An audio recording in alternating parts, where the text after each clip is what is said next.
the end of the day, selling is transferring a feeling. If you don't have the feeling, you can't transfer it. If you don't have a good, positive feeling, dude, you're an actor. You have to sell and run your business from a place of positivity. And however you get there, God bless you. Welcome to the Primeau Show. It is episode 199, and we are going to talk with my friend Andrew Scully from Slumberland Furniture, and we're going to talk about lessons from a success story. Let me pay the bills really quickly, and then we will get going. Guys, if you haven't bought my book, Sell a Million, 101 Tips for Furniture and Mattress Store Owners to Sell Another $1 million or more this year, what are you waiting for? Jump on Amazon. I think it's still under $20, and it's there's literally over 101 chapters and probably well over 200 ideas to make your store more profitable and to increase your volume. And just an FYI, it's not a sales book. I will have a sales book for you in January, but this is a marketing book. If you have any problems implementing anything in Sell a Million, call me. It's free, 419-560-3169. I'll talk to you for up to a half an hour, help you implement anything that's near and dear to your heart that's in that book that you want to benefit from for your store. So I have to thank our sponsor, the Mattress Industry Network Group. Thank you, Steve. Thank you, Greg. Appreciate all you guys do for the industry. This is a group that was founded by store owners and is run for the benefit of the entire industry. If you feel like you're alone, you don't have to be alone. Join this group. It doesn't matter what part of the mattress industry you're in. You could be an owner. You could be a store manager. You could be an RSA. You could be a manufacturer's rep. You could be a vice president of sales. You could own a manufacturer. Scan that code. Join us. If you want to learn how to build, market, and succeed in today's somewhat challenging environment, especially some places more than others, but it's not easy out there right now. You don't need to be alone. Join that group and come on in and say hi, get to know everybody, and it will benefit you. And here's the best thing. It's 100% free. So join the group. The other thing that I need to tell you guys before we get to Andrew, which is going to be fun. Next week is special. Next week is our 200th episode. All right. So I have no idea what's going on. None, zero. I am told to show up and have my seatbelt on because we're going for a ride. If you want to be a guest on episode 200, all you got to do is go to castahead.net/Pete, and Chris and his team will let you know what they have in store for me because I have not a clue. I'm looking forward to it. I love surprises. So it'll be fun. And without further ado, let's get started. Don't forget, guys, your questions take precedence. So, Andrew, welcome. Hey, thanks, Pete. Glad to be here. So, we started talking on the phone, and a big shout out to Chris Tahaney, VP of Sales at Dream Fit. He kind of put us together, and I had to kind of cut it short and jump off the phone with you because I was deathly afraid you're going to leave the best on the floor in the cutting room. And I didn't want to do that, but I love your story and I don't know all of it. So let's tell everybody how you got into the furniture and mattress business. And then we'll take it from there. No, I appreciate it. Yeah, I'm glad that you did have me pump the brakes because, the enthusiasm of my soul can get me carried away sometimes on my stories, right? To answer your question and I always try to make a long story shorter, but I think the really fun part of where my sales career started is when I was 16, 17 years old. I answered our home phone, like the landline at my house. I answered it, Scully's, this is Andrew. And that's how my parents trained us to answer all phone calls when they were coming in. And it was just a shoe store calling to communicate that an order had arrived and was ready for pickup. So when my mom got there, the manager said, hey, who answered the phone when I called? And she said, well, that was my son, Andrew. And he goes, well, could I interview him? I'm really impressed with the way he answered the phone. So that I always like, that's just like a hilarious moment where I did the interview and I got the job. So as a 16-year-old, I suddenly was a salesperson at a shoe store. That's wild. Yep. And listen, there's a lesson right there. You never know when, you never know why, and you never know how. Yep. Always bring it. Bring your best to every situation. Even if it's opening the door for a little old lady who takes a half an hour to get there and it's going to make you just a little bit late, you do it anyway because you never know. As a matter of fact, I've been told a story similar to that many, many times where somebody went out of their way just because they were raised right, not because they were trying to land a big account or they were trying to make a big sale or they were trying to get a big job. They did it because it was the right thing to do. And so always give your best. That's the lesson. Sorry. No, no, I love it. I mean, it's fun. It's fun reviewing all of this in my mind as well. It's like opening a photo book with memories. But it was awesome starting there, and I want to give credit where credit's due. You know, this shoe store was Trade Home Shoes, and I just want to give them a shout out because, like, I think like even currently they are providing such a structural foundation for salespeople in the world, and it's just a shoe store, but they excel at making you excited to sell a pair of $4 shoelaces. And let me tell you, if you can get excited about shoelaces, you can sell anything. um, so yeah, I just wanted to give Trade Home the shout out on that. But to kind of keep the story moving along, I worked there through my senior year of high school, even became an assistant manager at one of their locations. And then it was kind of just time to move on, to say the least. I was really happy with that job, but I wanted to move back closer to family because I'd actually relocated to even become a manager. So I moved back. I'm selling vitamins at Vitamin World, and I go to a cousin's neighborhood block party, and her neighbor was an assistant manager at Furniture Row Oak Express, and we start talking. And he goes, you know what? If you can get excited about vitamins, man, you got to see what we're doing in the furniture industry. And, gratefully or thankfully, I've never been really afraid of trying something new. If the opportunity looks like a great opportunity, I really enjoyed jumping into it, like, without a lot of hesitation. So I interviewed, got that job, and suddenly I was working for Furniture Row, which is like a really big deal in the industry, to say the least. So hold on. I know, Hold pump the on. brakes, right? Hold on. I need to unpack this a little bit.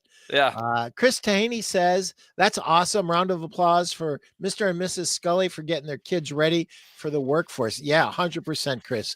Thank you for putting us together, and thank you for putting that out there. My friend Anthony Amato always has said, he said this to me at least 100 times in the 30 some years I've known him.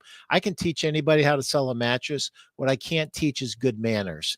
And if mom and dad did a good job, I can do the rest. Tara Day says 100%. You look for opportunities to help people every day, trying to teach my son that as well. Bless you, Tara. Thank you for who is this? Kim Scully. Oh, no. Looks like my mother caught the link to this broadcast. Hi, Mom. Mom says Andrew also took a high school aptitude test. He tested out high with sales. His mom. I love that. Thank you, Mrs. Scully, for coming on the show. I'm and very blessed to have awesome parents. Because I have a feeling this is going to be a good one. We are off to the races already. All right. So I want to unpack this just a little bit. Yeah. At a block party. Yep. Where sometimes people aren't on their best behavior. You made contact with somebody from Furniture Row who eventually hired you? Yeah, correct. My cousin's neighbor, his name was Michael. He was an assistant manager for Furniture Row, and I mean, we were still good friends to this day. But yeah, in that moment, he just, we had a great conversation. He said, "Hey, I I want to offer you an opportunity to interview. And he, I think I remember him frankly saying, this is not an easy job to get. We don't hire just anybody, but we want to interview you. And that's where the career started with Furniture Row. And just now I can see that my mom is listening, and you'll enjoy this little plug, Pete. To give credit to my dad, because I skipped over this on accident. When I graduated high school, my dad said, hey, I'm happy to pay for these college classes that you're preparing to go to. But let me ask you something. You're passionate about selling and you're not very good at studying. So why don't you just become a salesperson? And I just wanted to give my dad credit for like putting such a positive spin and like boosting me. Cause like I now know as a 36-year-old that I knew at 18, 19 years old what I wanted to do for my career. And that's a pretty big deal because there's a lot of people that just spend a long time figuring out what they're passionate about. So, Andrew, I just want to understand this. So you were getting ready to go to college and basically you didn't. I did not. Yep. That's awesome. So let me tell you, the smartest person I've ever met in this industry, the two smartest people I've ever met in this industry, neither one of them went to college. So kudos to your dad. Kudos to you. I think sometimes, especially when it's like your parents knew, like they knew. And the fact that you answer the phone at 16 or 17 years old in a way that gets you a job interview and then it gets you a job in sales in that you did really good at it. And then you're at a block party and you get your first job in the furniture industry. It's just like, it was almost like written in the stars, right? It feels like good fortune. I mean, hilariously, I can't remember too many jobs that I've actually ever like applied for. Like I've usually just like gotten the application sent to me, and then everything went from there. So, Wow. Yep. Blessed. You are blessed. Yes, To sir. become a rep on the road, I interviewed for 2 years. 2 years until a kind man from Sealy Mattress, Nat Bernstein, took pity on me and coached me up and told me everything I was doing wrong, what I needed to do right. And I applied everything that Nat Bernstein told me, and I had 2 job offers at the same time. So thank you, Nat. I know you're retired and you're probably not even watching this, but uh, bless your heart for always reaching out and looking out for other people. And I was one of those people. You impacted my life dramatically, or I'd still be selling furniture at retail, which, by the way, I love. The only reason I wanted to be a rep on the road was I wanted more freedom. Absolutely. And maybe in the back of my head, I thought maybe I wouldn't have to work as hard. What I found out in my over 43 years of being in this industry is I work harder now than ever before, but I'm blessed to do what I love, and I'm blessed to help people that I truly care about. And so if you can do that and make a living and be happy, we're truly blessed. So I really love this part about the education piece, because sometime when I was, uh, let me see, 82, I graduated. So 79 is the year I graduated from high school. When I graduated from high school, you were less than if you didn't go to college. And that should not be, because I'm going to tell you, our trades are in desperate need of being, I don't know We need what the the right word is, people in the trades. reprioritized. The trades. America needs to be able to build things, and we should not be dependent on other people for welders and all the skilled craftsmen, all the carpenters, the welders, all of that. We need to be able to build things, and Lord knows we need to be able to sell things. So thank you, Andrew, for being a gift to this industry. So now take me from there. You're at Furniture Row. Now what happens? Yeah, so Furniture Row, awesome job, awesome company. I'm there for about a year, and was very happy to be a successful salesperson at their store, and they started asking me, we've heard that you've already managed a shoe store, like, are you interested in management opportunity? And I think I was like 22, 23 at the time, and I was like, yeah, I'm very interested in management opportunity. And they said, awesome. Have you ever heard of Madison, Wisconsin? Because at the time I'm born and raised in Davenport, Iowa. That's where the Furniture Row was. And they said, have you heard of Madison, Wisconsin? And I literally just like Googled it, saw some pictures. I was like, never been, looks amazing. They're like, do you want to be the assistant manager there at our location in Madison, Wisconsin? I said, yes. And they said, good, we need you there on Monday. And so I had 48 hours. I packed up my life, called in some favors with some friends, and got myself up to Madison, Wisconsin, and was the assistant manager. And then about a year later, he took over the store as the store manager for their Oak Express in Madison, Wisconsin. So that's kind of the next step of the story. All right. So then what happens after that?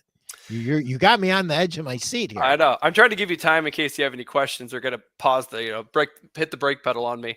So not to say it was very fun, challenging job, but like, I don't know if I was like truly ready for leadership if I reflected on that stage of my career with them, because like I had a difficult time while I was managing, but I learned a lot. And then I ended up resigning and went to Verizon Wireless for about 6 months and worked for their corporate location in Madison, Wisconsin as a salesperson again. And then suddenly one day my friends called me, and they both work at Slumberland, and they're like, hey, we know you really like your Verizon job, but you have to come interview at Slumberland. Like, you would love it here. The culture is amazing. We make so much money. We have so much fun. You have to interview. And I think I remember saying, no, I'm done with furniture. I'm over it. But thankfully, I rarely ever say no to an interview. I really enjoy interviews, even just for practice and building connections. I went to that interview. I liked everything that I heard, and I had to say, hey, Verizon, it's been a great 6 months, but I'm resigning. Gave them my 2 weeks, and then I was suddenly at Slumberland as a salesperson. And that's how I got to Slumberland. Yep. And yeah, thanks for pulling that picture up. So that is our entire merchandising team at Slumberland, and they are amazing. And the guy in the middle with the light blue shirt is my regional manager, Sean, and he's been part of my career from day one. He hired me, he promoted me. He's the man. So yeah, like right there in the middle, Sean Barbrick. He's an amazing guy. Awesome. So now you're at Slumberland. Your two buddies are there. Yep. So yeah, so I did sales for 7 years at Slumberland Madison East, because there's 2 locations here in Madison. So worth being specific that I was at Madison East. And then this thing came along that a few people have heard about. It was like this pandemic, it hit the news every now and then. And I'll just say it, I'll say it frankly. I have very thick skin, but it was a very difficult few years, because like we never stopped working. We came to work every day. We did our jobs. And as many know, you couldn't sell a couch without it taking a very long time. Yep. And so another friend, thankfully I have good friends in life, came along and said, hey, we like your job at Slumberland, but Spectrum Internet is where I work, and we need an account executive. And it's no holidays, it's no weekends, it's no nights, there's no office. It's you do everything remotely, and you'd be a great fit for it. And I tell my wife about it, and she's like, and I'm like, I love my job though. What should I do? And she goes, can you please try it for our family? Because it would be amazing to have that kind of a schedule. So once again, I had to make a hard decision, but I gracefully told Slumberland, and even wrote my CEO a letter expressing how much gratitude I had for Slumberland, and so I resigned, and I went and sold internet on the business side, specifically for Spectrum Internet. And the funny part is that you said earlier, Pete, is so I had the road job. I got out of the store. It was the most difficult job I've ever had. I did my very best to be passionate and excel at it, but everything is meant to happen for a reason. I worked really hard at it, had some great mentors there. And man, my skill ability really stepped up, because like it was a different difficulty level of selling, but suddenly 13 months later, I'm on my boat in the middle of Lake Monona here in Madison on like a Friday afternoon at 3 p.m. and my cell phone rings, and it's my store manager for Madison East, Matthew Gay, awesome guy. Give him a shout out. And he goes, "Hey, do you like that job?" And I was like, "Not really, man. Like, it's not what I expected." He's like, "Well, I'm calling to ask if you'd come back to Slumberland." And I was like, "Yes, absolutely." And he's like, "Well, you need to think about it." I was like, "No, I miss Slumberland so much. I miss the family vibe of it. Like, I want to come back." And he said, "Okay, but it's a trap." And I was like, "Why is it a trap?" And he goes, "I want you to run the store at the Madison West location." And so I went directly from 7 years of salesperson to store manager just like that. And I mean, thanks to Matt and Sean for trusting who I am as a person, and like knowing I had a lot to learn, but I earned the privilege of being considered. So they brought me back, and yeah, that's Dan, my assistant manager at Madison West. He's another, I mean, honestly, he was a good friend of mine before we even worked together, but that man can cook food to a level you've never experienced. But please do take note of the lawn behind him, because like we have beautiful grass at my store. So So this is like an amazing, like, unicorn story. Like, I've never heard of a story like this. It's just like so like blessed. But I have to believe that a lot of this, quote, good luck happened uh, because of who you were and who you are and how you come to work and how you perform at work, because people are literally, recruiting you away from your current job to the next new job. And so here's my question, because I really believe that success leaves clues. And I believe when you see a pattern in someone's life, this is not an accident. This is happening for a reason. So, in your mind, Andrew, why did these good circumstances and good friends continue to look out for you and bring you along and ask you to work with them? Why do you think that was happening? it's a good question all around.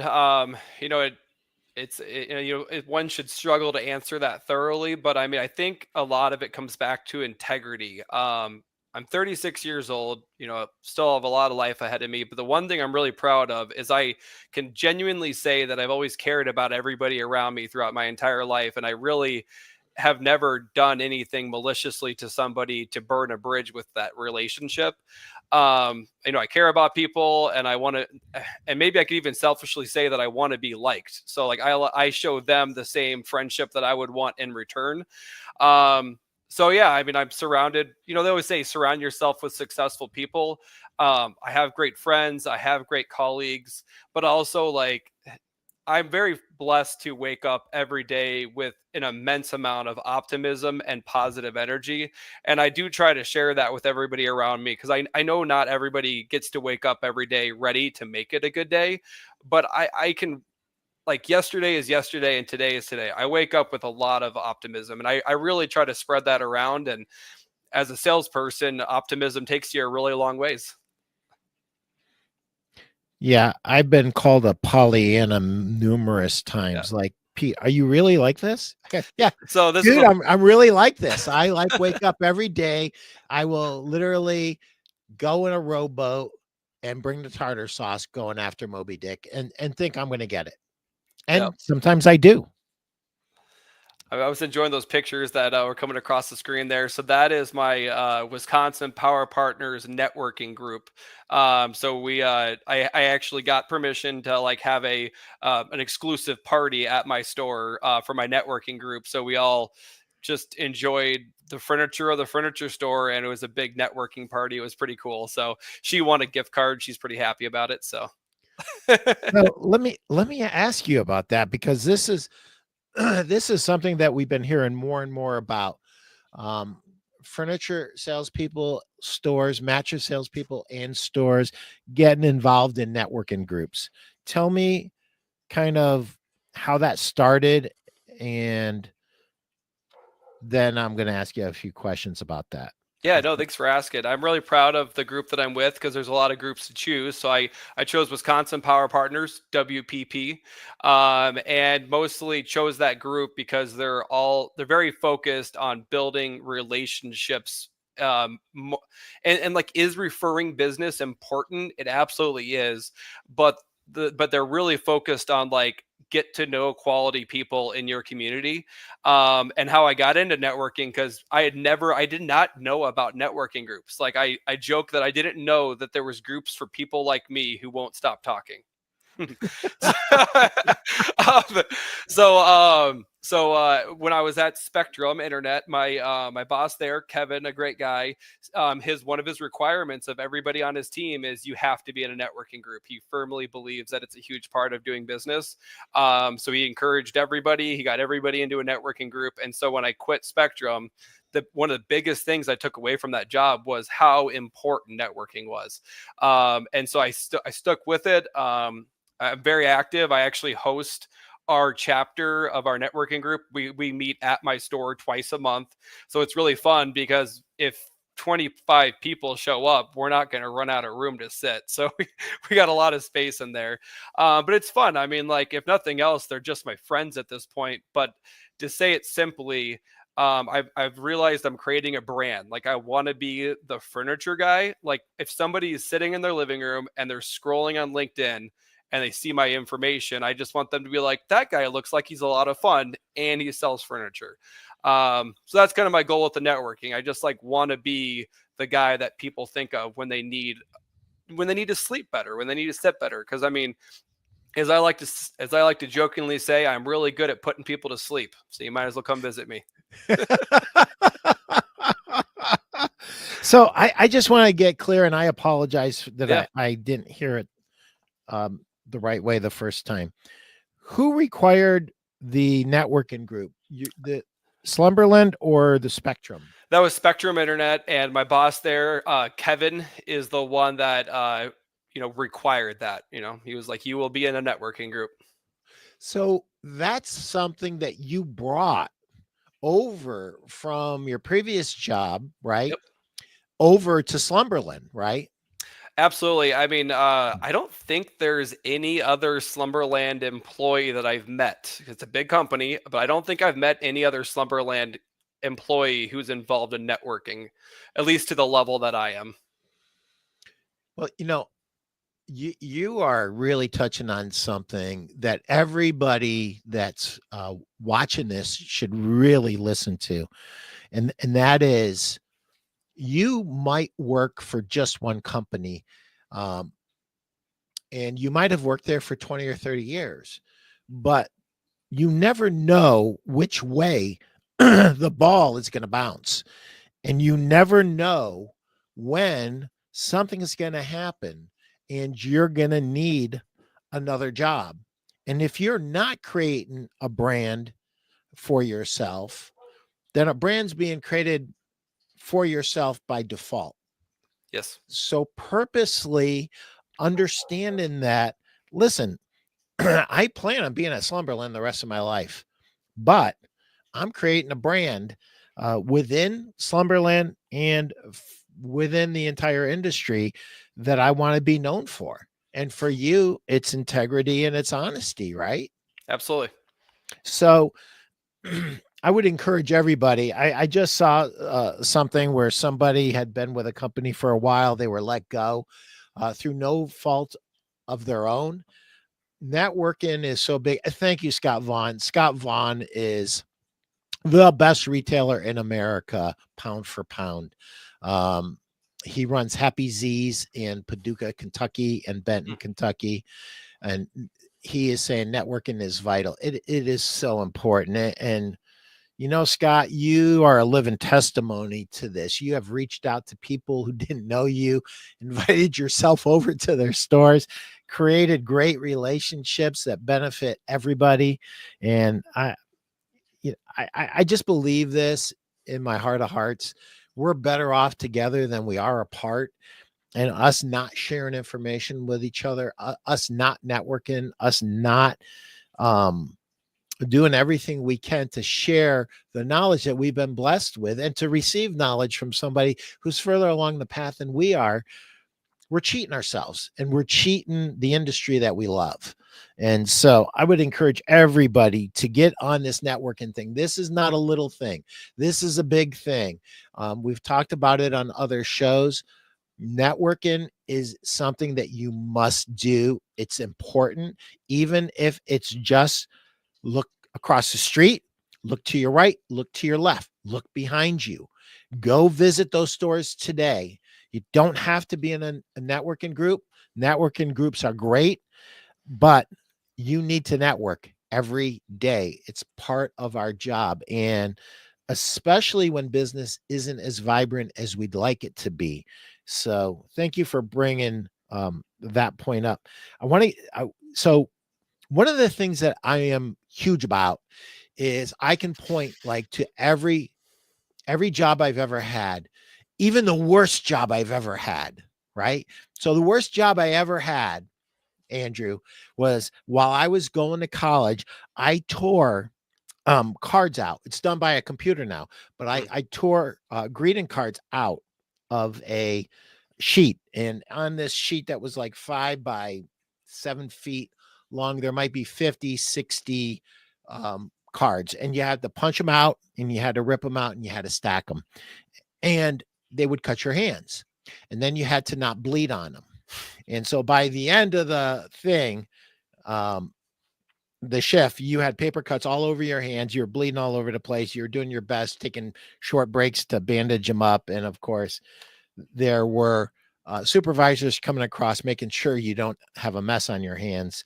And it was kind of barbaric. And I just said, I really hate this job.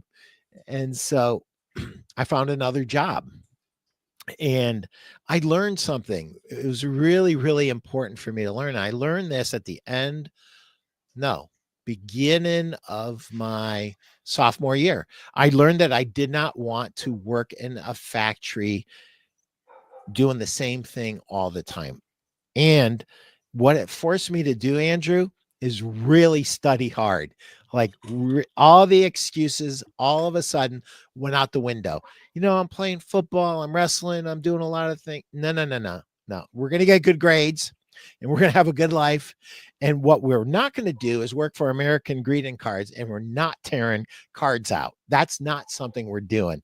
So at a bare minimum, it's like what I don't want to do. So I want to go back in time and I want to talk about trade home shoes. Mm-hmm. What did you learn there? What are the lessons that you took with you?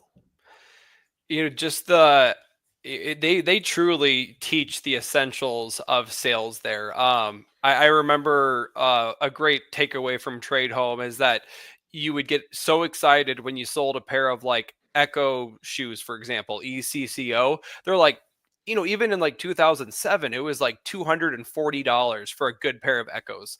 And I remember one day I sold a pair and I'm like beaming to my manager about it. He goes, Andrew, I don't mean to steal your thunder, but you work at a shoe store. Of course, you're going to sell a pair of shoes. My question is, what did you sell with that pair of shoes? And that was a big takeaway forever, because like they were like, yeah, we hired you to sell shoes. Cool. Can you breathe air also? Did you sell the leather conditioner? Did you put a pair of insoles in there? Did you bring out a pair of sandals that the customer didn't even know they wanted and you put it on their feet? It was like such fundamental sales training, but it really just instilled that, not to say it's a chess game, but it instilled the mentality of like what we're actually doing as salespeople, like the whole selling with intent. Like what separates us from somebody who works at a grocery store at the front counter? Well, they're clerking the groceries. They don't have any intent on what they're selling. Whereas whether you're selling shoes at Trade Home, the biggest takeaway from that shoe store was sell with intent. Wow. That's a great lesson to learn young.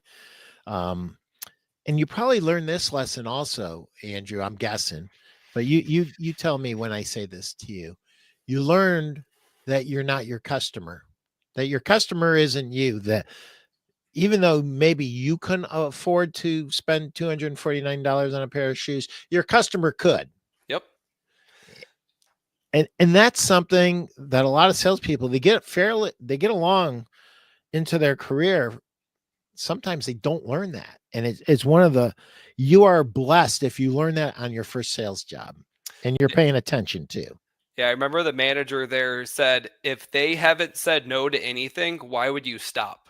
And so one day I sold a customer 14 pairs of shoes. Like I had to be, I think I was like 17, 18 years old. And I sold so many shoes that it filled the front counter. And my manager accidentally thought that those were ones that he said no to and started putting them away. And I was like, no, no, no, all of those are sold. And we rang it up and he stapled my receipt on the back wall in the back room of the store because it was the biggest ticket the store had ever had. And it was just that the customer never said no to anything. So I just kept bringing shoes out. Wow. Wow. There's a really good book called Go for No. It's a short book. You could read it in a couple hours. It's called Go for No. Yep, And there's a story in there about this salesperson was really, really proud that they sold all these clothes at this suit store. And the sales manager said the same exact question, asked the same question that your sales manager asked. Did they ever say no? Because if they haven't said no, you haven't completed the sale. Yes, Jeff, that's another way of saying it. And that is so good. Jeff Janakovo says you can't sell with your wallet. Absolutely. It's up to the customer's wallet for them to buy the way they want to buy and for us to allow it, right? So that's a great way of saying that. I love that. Thank you, Jeff. So you learned some really great basics at Trade Home. So now you go to Furniture Row. Yep. What did you learn at Furniture Row that maybe was in addition to reinforced or was a little different? I think it was a moment of realizing that the cool thing about sales is the product doesn't matter. You're just like it. And what I mean by that is I remember in the first 2 weeks of training at Furniture Row, because like they did not let you onto the sales floor until you completed your training. And I remember they were just overwhelmed. Like they had too many customers in the store. And the manager just said, we're breaking the rules. Get out there and talk to people. And I was training with the girl that was in the same class as me, and she was very nervous. And I just went out there and started talking and just started selling. And I mean, I jumped right into it. And it was just a fun moment of realizing that, like, yes, like don't sell from your own wallet. But to me, it didn't matter that I went from shoes to furniture. I mean, I saw a dresser. I was just excited to show the English dovetailing. I was just excited to show the ball bearing glides. I was excited to talk about veneers versus solid butcher block. And I remember like my younger brother came in and visited me, and I was so excited to show him how a table leaf worked, like the butterfly leaf where it folds in half and goes down the side of the table. Yeah. And I overheard one of the very veteran salespersons, they saw me do it in my excitement. And I heard her say, he's going to sell a lot of furniture. And it's just excitement. I mean, it's like, be passionate, be genuine, be excitable. But the cool beyond that transition of recognizing that it didn't really matter what the product was, Furniture Row is a very wholesome company, and they have structure for everything. So like they taught, the 10-step selling process. They talked about presentation. And this is a great transition moment also. They required prospecting there. You literally wouldn't work there 6 months later if you didn't meet their expectations on prospecting. And it took me a little while to like pull that off of my history books and like remember how important it was. But right now at Slumberland, I'm trying to instill that value that I learned at Furniture Row to Slumberland, that prospecting is absolutely essential. And it's part of providing a great customer experience because you're earning their loyalty through professionalism. And why would you not ask for their information so you can follow up with them professionally? So much good there. Yeah. Guys, if you haven't bought this book, even though you know everything that's in this book, buy it anyway, because this book probably should have been written 100 years before it was. People buy you by Jeb Blount. Jeb did a great job in that book about explaining. And, I can see some salespeople having a visceral reaction to the product doesn't matter. He's right. The product doesn't matter until they know that you care about them, until you've listened to them. Then the product matters after that. But it doesn't matter unless you, as a salesperson, make a connection. That is what is the secret missing ingredient in most sales. And it doesn't matter what you sell. It could be shoes, it could be the internet, it could be mattresses, it could be furniture. It doesn't even matter. It doesn't matter if it's wholesale or if it's retail. We are here to listen to customers, to to have integrity with them, and to care about them deeply, and to ask them better questions than the salesperson before or after us asks, so that if they don't buy, there's only one place for them to come back to, and that's the person that asks them the most penetrating questions that demonstrate they care. So Yeah. sorry, I just really wanted to tie that down because so important. Um, People really do buy you. And that veteran, she looked at your energy, and she knows from experience that people buy you as a human being first. Then they buy the merchandise and the solution second. So you can't even get to the solution unless they can connect to you. So that is huge. Anything else at Furniture Row? Just a quick tidbit to add on to what you just said as well. Sure. And I think I can't remember where I read this or heard this, but they say that we're in the people business. And I think that that's what I kind of mean by the product doesn't matter, because the fundamentals I believe in is sell yourself, sell your company, sell your product. So just like a follow up to what you were Amen. saying, I'm actually in the people business. Like, sure, I sell furniture, but I'm in the people business. Like, I want to work hard for people, and they are, and like the customer is my boss. So yeah, I am in the people business. Yeah. Um, We all are, whether some people don't recognize that. They get infatuated with a doohickey that goes this way or a doohickey that goes that way. The doohickey doesn't matter. Us connecting as two human beings, that's what matters the most. Chris Tahaney, Senior VP of Sales, my friend and my boss. We can add shoe retail to the list of retail that takes accompaniments just as seriously as the main commodity. Take note, Mattress Industry. Yeah, well, to me, did you complete the sale? If they didn't say no, you didn't complete the sale. And boy, is that customer that buys a pair of shoes and they buy the extras going to be happy they bought the extras. And when when I started, like, we didn't even sell sheets. We didn't sell mattress protectors. We didn't sell pillows. That didn't happen until the late 80s. And it didn't really get a lot of traction until the 90s. And so now we call those things sleep necessities, right? You're not going to get as good of a night's sleep as you should. And you're not going to experience the best that you can experience, especially with an adjustable bed, unless you've got sheets and you've got a protector and you've got pillows that are designed to work with that new adjustable bed that you just bought. I love those pictures, by the way. I Thank think you, Chris Stone. And thank you, Chris Tahaney. So now you move on from Furniture Row. You go to Spectrum. I know that you learned about the networking thing from Spectrum. What else did you learn at Spectrum?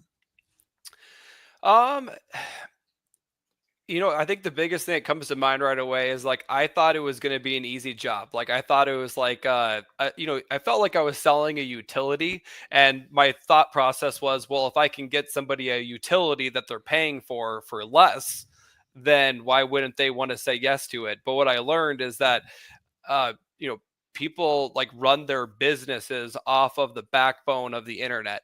And if that internet's unavailable to their business for even 24 hours, it can be a very big deal and very disruptive. So, I mean, like, I think the biggest, I mean, it's a little off subject, but I think the biggest takeaway I had is that Spectrum was such a difficult job that it made going back to Slumberland not only feel easy but extremely fun. Because maybe the irony of that is suddenly the product did matter. Maybe I have to admit to myself that I've always been more enthusiastic about furniture, and that same enthusiasm didn't transfer over to selling internet. Yeah, so I mean, I was so happy that first day I was back at Slumberland and that first customer came in, and I was like, oh, I get to sell a couch. Like, so. Well, we are in a business that can change people's lives, especially when we're talking about mattresses and getting a good night's sleep. We literally change people's lives. So now you make the move from Spectrum. Your buddies recruit you over to Slumberland as a salesperson. What did your buddies teach you? Yeah, like they probably said, Andrew, we're glad you're here. You know, we recruited you. Here's what you need to know about this. What did they lay on you that still resonates to this day? yeah, and just a time frame correction also, because I feel like there's been a little confusion. So like, I think what you're referring to is like before Slumberland, which is what your question is specific to. I worked for Verizon Wireless for 6 months. So it was Furniture Row, then Verizon Wireless for 6 months. And then your question, my buddies said, hey, come work at Slumberland. That was the next step. And that's where I became a salesperson for Slumberland. That's right. Absolutely. Thank you. Yeah, it's all good. I mean, I've had a few steps in there. But to answer your question, what did my friends teach me? I think that mostly just like they definitely showed me why it's a Slumberland family. Like they both loved their job there, and it didn't feel like just like work. It was like a community, like everybody knew everybody. So many people started in the warehouse and now they were regional managers. And I mean, they definitely taught me how to sell on a level that I never fathomed, because at Oak Express Furniture Row, I only sold wood products. And then when going to Slumberland, we don't do departments. Everybody has to be qualified to sell anything and everything. So they really, helped accelerate my learning curve. I mean, they taught me about mattresses. They taught me about recliners. I mean, the custom order options on a Lazy Boy, let alone anything else. It's just, you become an encyclopedia. So I'm still good friends with those two people today, and like they're still part of my network. And one of them sells windows now, and I bought windows from him just last month for my house. So it's like cool that you keep those friends around. So, but I mean, honestly, I think it was the leaders at Slumberland that taught me more than the friends that brought me aboard, because the store manager at Madison East, his name is Maddie. He really creates an environment where you have to be independently successful. You have to own your own business. He's not going to like micromanage you. He's not going to pull you aside. He's just going to be like, hey, one day you're not selling enough, do better.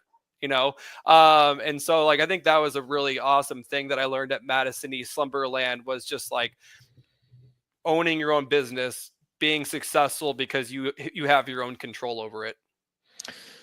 That's a great lesson that is not taught often enough. As a matter of fact, it's in the first 5 chapters of my new book that's coming out in January. It's called It's Your Sales Business. Yep. It's your sales business inside a Slumberland Furniture's business. But when a manager teaches that ownership to a salesperson and the salesperson buys into it, their career will literally skyrocket as long as they buy into it. And that means they start playing for real.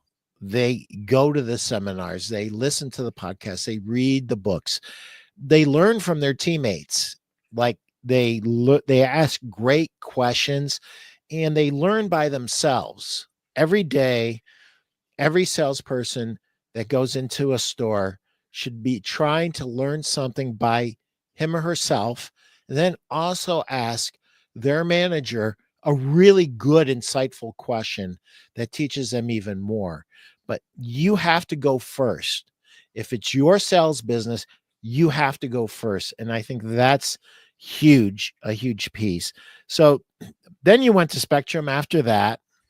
Yep. And we Yeah. know that for sure you learned the networking thing from Spectrum, Yep. and you thought it was going to be easy, and it wasn't easy. And then luckily your buddies called you. What was that, 6 months or a year down the road? I was at Spectrum for 13 months. So, and I just be that specific because one, I gave it full effort. I was not doing a woe is me. Like I knew the job was difficult and I knew I wasn't enjoying it, but I still I wanted to take pride in succeeding at it. But the irony was that my HR director always jokes about is that if I'd come back at exactly 11 months, 30 days, they could have just clicked one button that would have reinstated me into Slumberland and it would have been the easiest comeback ever. But because I waited 13 months, it like kind of like deleted me from the system. So they had to like redo everything. And she always her name's Kelsey. She's amazing. And she always teases me. She's like, if you come back 1 month sooner, you would have saved me a lot of work. So That's great. Just from looking at the pictures, Andrew, I can tell that Slumberland's different. Just it is. looking at the pictures, and when you tell me, this is my buddy, and by the way, he's a great cook, that's incredible to like know that much about your teammates that you work with. And so you came back not as a salesperson, you came back as a manager, right? A store manager. Correct. Yeah, which like kind of left me with like imposter syndrome even to this day. Like that previous picture of the front of my store, there's still moments where I walk out there and I sit down in that glider and I just stare up at my building and I'm like, wow, like this is really mine.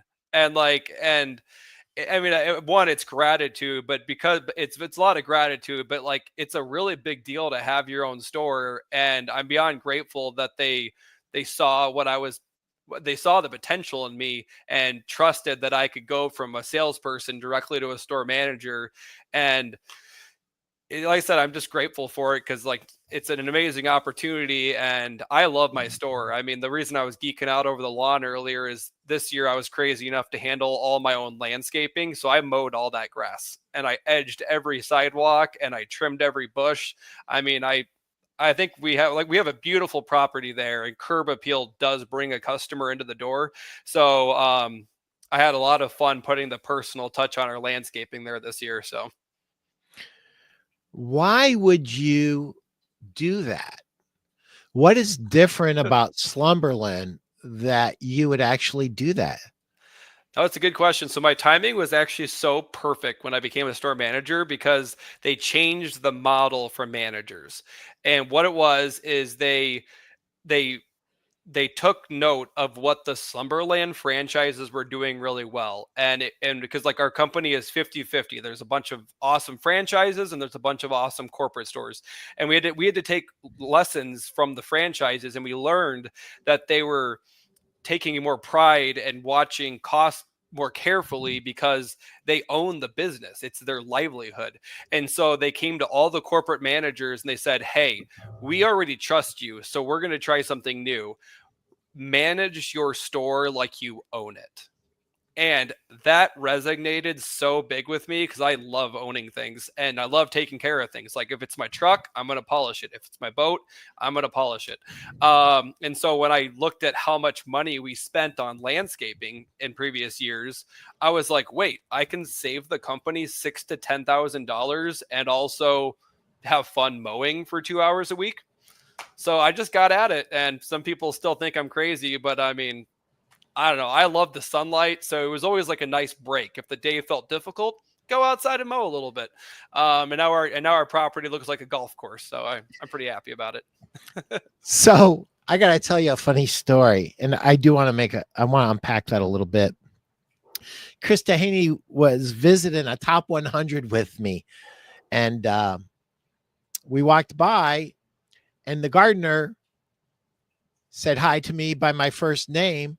And I know that Chris was thinking, my Lord, the gardener knows Pete by his first name. And so I stopped and I chit chatted with the gardener. And when I walked away, I said, Chris, that gardener is the owner of the store, just so you know. Yep. And he loves, he does such a great job as an owner, and he's got such great people in place that he can do the things that he really likes.